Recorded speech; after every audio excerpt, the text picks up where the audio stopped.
আজকে তৈরি করে দেখাবো মজাদার গুঁড়া সস দিয়ে ছোট মাছের চচ্চড়ি। গুঁড়া সস বা রাঁধুনি যেটাই বলেন না কেন।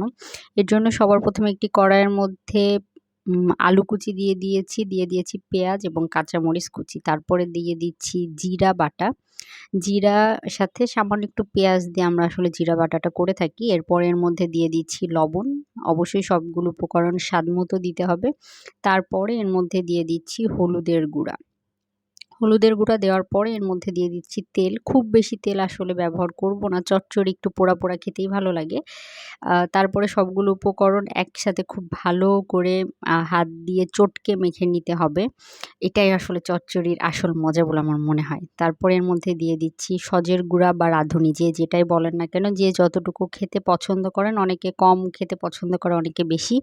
আপনারা স্বাদমতো দিয়ে দিবেন। তারপরে হচ্ছে এর মধ্যে ছোট মাছগুলো দিয়ে দিচ্ছি। দিয়ে এর মধ্যে সামান্য একটু হাত ধোয়া পানি দিয়ে দিচ্ছি। এখানে খুব বেশি পানি ছোট মাছ চচ্চড়িতে প্রয়োজন হয় না। তারপরে ঢেকে দিলাম। ঢাকনা খুলে দেখতে পাচ্ছেন আপনারা যে মাছে কিন্তু আ মানে ছোট বুড়ি উঠে গেছে। আর মাছটা এই পর্যায়ে একেবারে পানিগুলো শুকিয়ে নিব।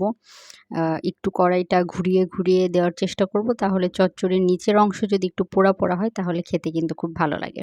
এই তো তৈরি হয়ে গেল দারুণ মজাদার গুঁড়া সস দিয়ে চচ্চড়ি। আপনারা কিন্তু বাসায় ট্রাই করে দেখবেন। অনেক মজা লাগে। আমার অনেক ফেভারাইট।